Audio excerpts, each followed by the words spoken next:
Hi, I'm Jerry from Dr. J's Restoration RX in Lebanon, Oregon. Today we're going to work on this 51 to 55 Chevy pickup first series vent window. We're going to pull it all apart. We're going to sandblast all the metal parts, put in new seals and felts, new handle, maybe a new striker plate, or at least polish this one up, and then put it all back together to look like new. First thing we're going to do is take off the nut on the stem of the pivot point, and before I do that I'll shoot it with a little croil here. That gets everything juiced up. Most of these have some rust, so that helps getting things broke loose. If it's real tight, you may have to go back and forth like this, but generally they almost always come off without too much trouble.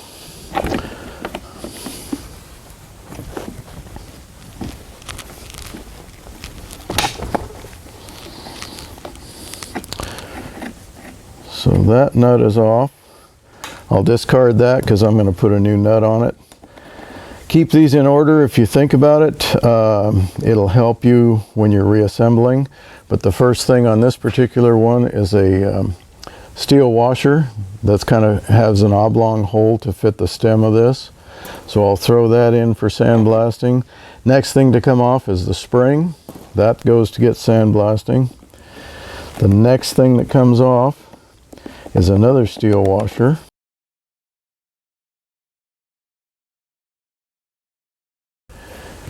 And then we have to move over to the pivot area at the top to get that apart so that we can get the window out. So here I'm going to center punch the rivet. Now the rivet on this particular one, a lot of them are tubular rivets. This one is not. This one's a solid rivet that's peened over. So it's kind of hard to drill this out unless you center punch it, and even then it's a little difficult. Sometimes what I'll do is I'll use my Dremel tool with a little cutoff wheel and just grind that flat, and then usually this will punch it out for you. But on this particular one, I'm going to try to center punch it a couple times and then drill it.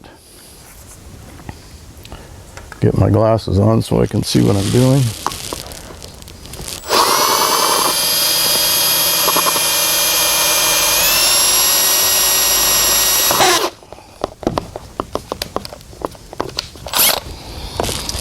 And even then, it's very difficult to do because it doesn't want to keep you centered. So I think what I'm going to do is go ahead and use my Dremel tool with a cutoff wheel, and I'll just grind this down flat.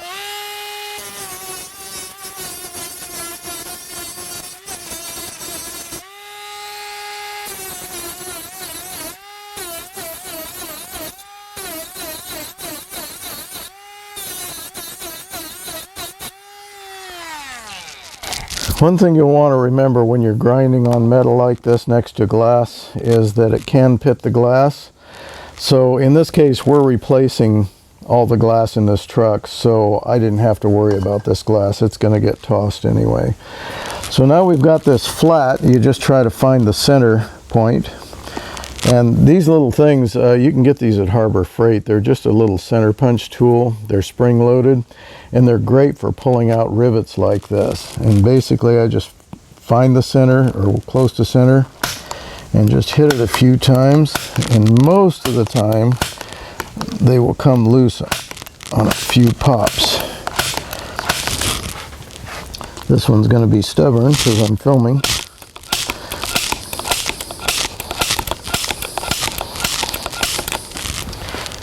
Of course it's going to be stubborn. Okay. Might have, no, it's started to come through.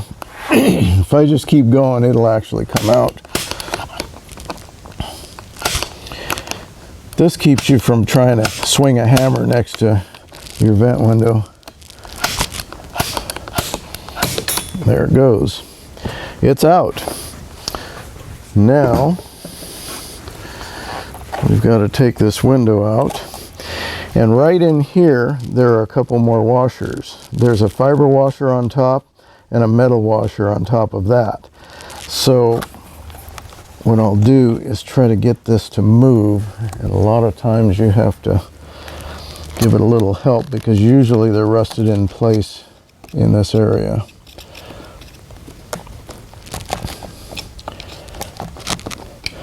Once you get it loose, sometimes it'll let you get it the rest of the way out. If it starts moving for you, generally you're home free.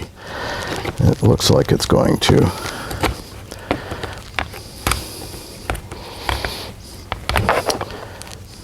It's going to fight me right at the end.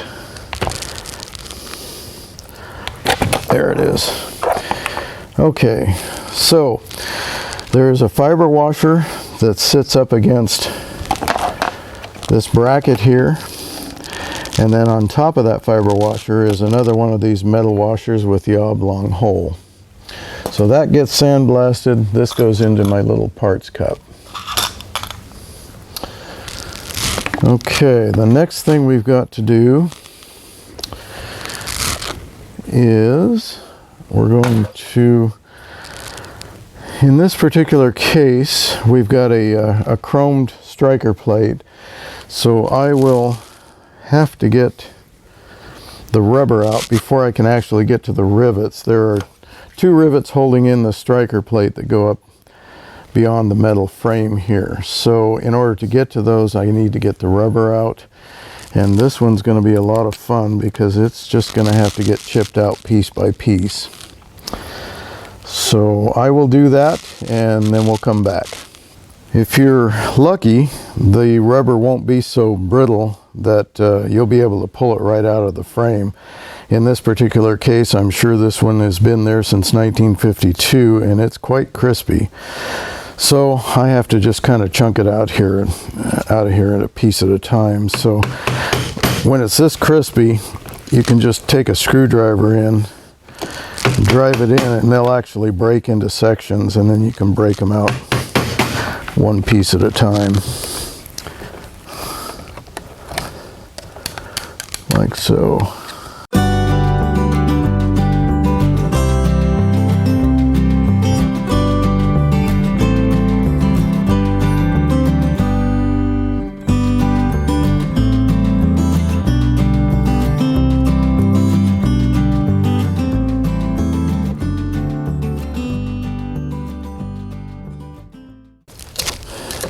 Once you get this rubber out, you'll want to look for parts in the frame that may be rusted out all the way. If it's not too bad, you can go with it. If it is, you might want to use your MIG welder to weld these pieces up and then grind them back flat again. The next thing I'm going to do is take out the vent post seal. That's the little rubber seal that the glass seals on when you close it. And I use a 9/64 drill bit. That seems to be a good size for most of these old vent windows on these tubular rivets.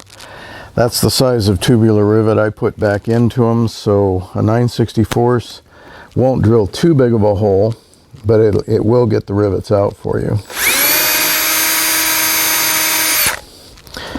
And most of the time you only have to go in far enough to get the flared part of the rivet drilled. Sometimes it will go all the way through, which is fine too.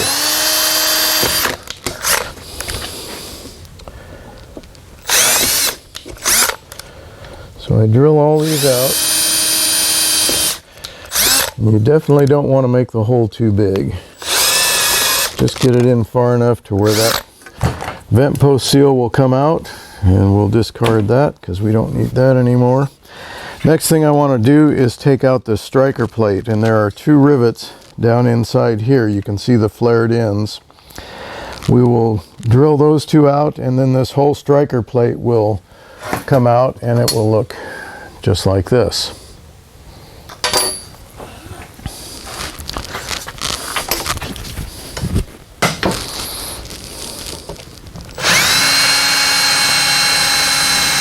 Again, the same drill bit, 9/64. Get the top part of the flared rivet out of there. and then punch it out with this little center punch tool. There's the two little rivets came out, and we just slide that out of the frame, and we've got our striker plate out. Now the last thing I want to do is get these, this had a felt channel in it that was, I believe, riveted originally in a couple places. It doesn't look like the rivet's still in the bottom side. In this top one, it looks like just this top one is all it's holding it in now. So I'll punch that out. That rivet's out. Take my screwdriver and just pry the old metal channel out of here.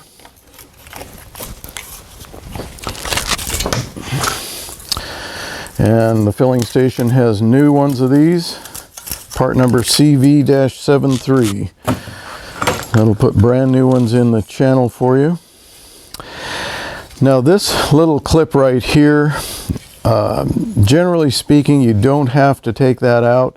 A lot of times if I'm going to sandblast everything anyway, I will take this out and sandblast it individually. That way when you go to paint this assembly, you have new paint up underneath this.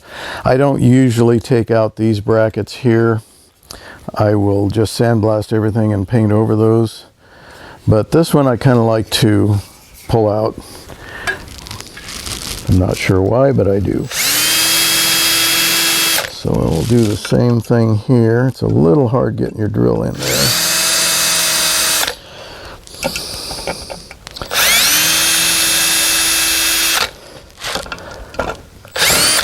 There, that's out.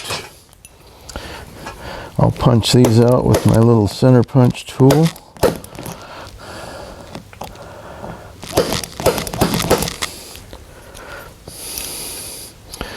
There are different qualities of these center punch tools. Harbor Freight sells one that works okay, and I find that this one actually works better than the Harbor Freight one. The way I tell a Harbor Freight from the better quality ones is when you unscrew this spring cap here. There's a spring underneath here. When you screw this back in, it screws in righty-tighty. The ones from Harbor Freight actually have a reverse thread on them. So if you can get the better quality ones, it saves you in the long run with some labor. I don't feel like the Harbor Freight ones have as strong a punch as this one does. So that's my go-to. Anyway, at this point we've got pretty much everything apart that we need to get apart for sandblasting. Next thing I'll do is get the glass out of the window frame here and then remove the handle from the frame. And then this can all be sandblasted. If it needs repair, like if it's rusted out or something like that, you can repair it before you repaint it. But that's our next step. So to get the glass out, I have these 2/4 inch thin screwdrivers, flat screwdrivers, and I will just wedge them in both top and bottom here and just pry this glass out as carefully as I can so as not to destroy the frame. You are going to generally bend the frame here when you're removing this glass, but it can be bent back, and I'll show you that in a little bit. So we just want to pry this down like that. And once you get that in there, you can turn it around, pry this up like that. And what I sometimes like to do is put a little coil in here to loosen this area in the corners. That'll help you get these out generally. And then another thing I like to do is spread this and then get a ice pick in there so you can pull this out. And now you've got tension here and here. You can pry, and a lot of times they'll just pop out like that. Sometimes you have to fight it a lot more than that, but this one was cooperating. So there's our old glass, which will be replaced. The thing I like to do now is dig out the sealer here, the glass setting rubber. Get that all out of there.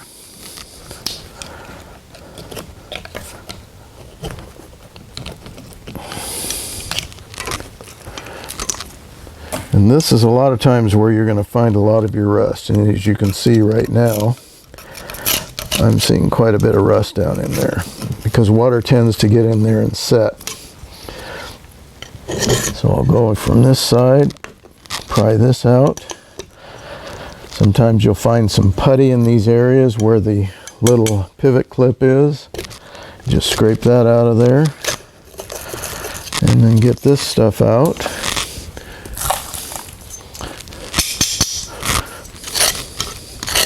Try to get the roughest rust out of there if you can. And again, in here, a lot of times there's some putty down in here. So just roughly scrape this stuff out because you're going to be going to the sandblaster after this anyway. Now, before we move on to the handle, I always like to refit this glass without the rubber seal in there, just to see how far we've bent the channel. This one doesn't look too bad. If there's a big gap up here when you put the glass back in, a lot of times you'll have to bend this back into shape. There's a little bit of a gap here, so obviously I've got some deformation here. So what I'll do is I'll just lean it on the table like that and just use my body to gently bend this in. If you go too much, you'll kink this down in here and then you'll be having a bad day. So basically what I like to see is not too much wiggle in here. There's still a little bit. So I'll just lean on this a little bit more.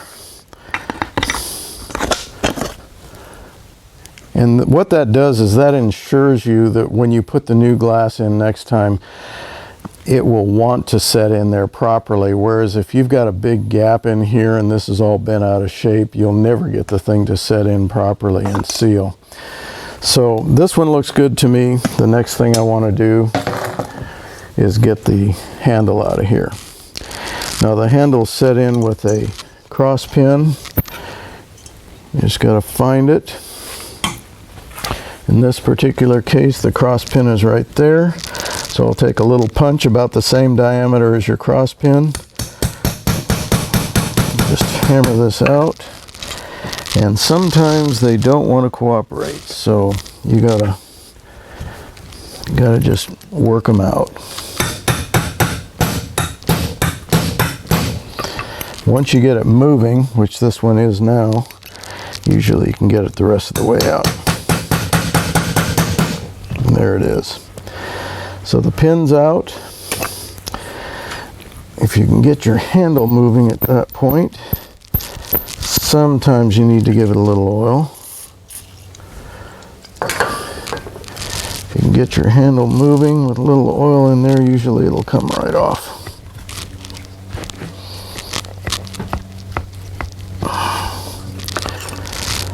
But these have been on there for a long time, so they don't want to. There it is. Then the only other thing in here is a wavy washer.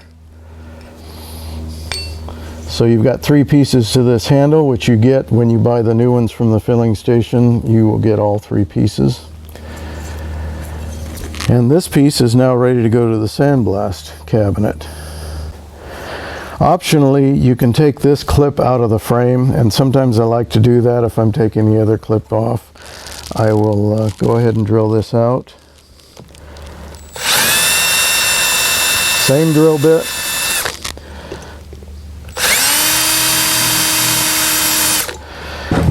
You don't have to do this part. You can paint it all as one piece, but being as I took the other one out, I will take this one too.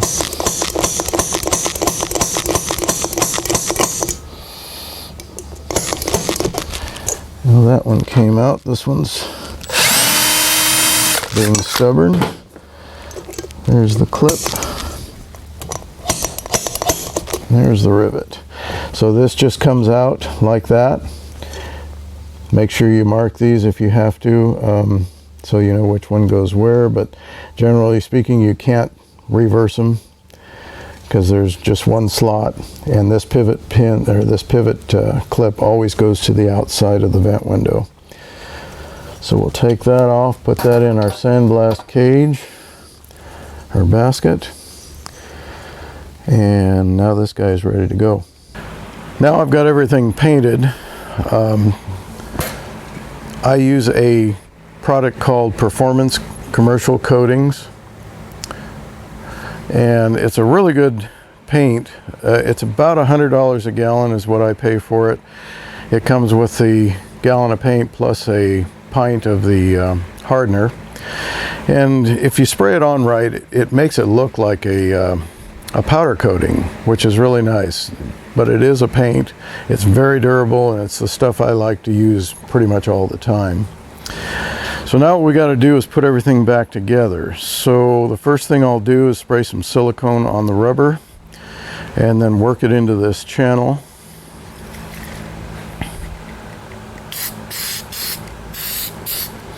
Just helps the rubber get in easier because it does have to snap into the channel. And I always start with the little knob right here.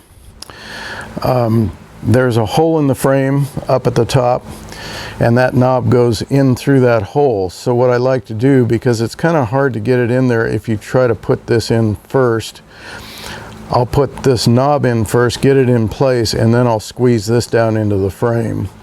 And that just makes it a whole lot easier to get this rubber in.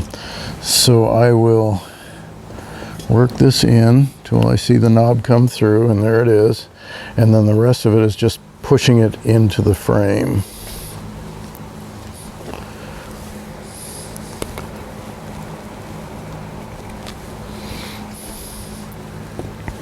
Work yourself all the way down around the pivot.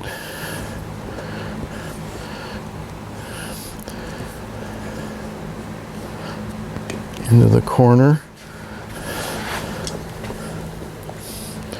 And you'll feel it snap in place. If it doesn't snap in place, you may have to use a plastic tool to go in, but generally on these vent windows, I'm able to get these to snap into place pretty well. Now I'm going to install the vent post seal, and to do that there are 6 rivets in this particular vent window that have to go through the metal on the back and through the rubber with the metal backing on it here. So what I usually use is a needle nose, and just start it in the back hole and push it through. Once you see it come through, then it's ready to be squeezed.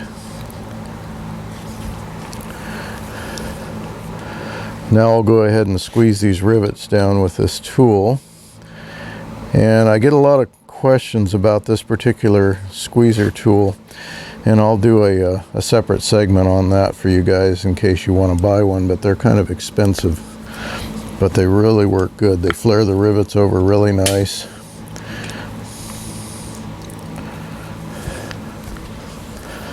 And they make them look just like factory.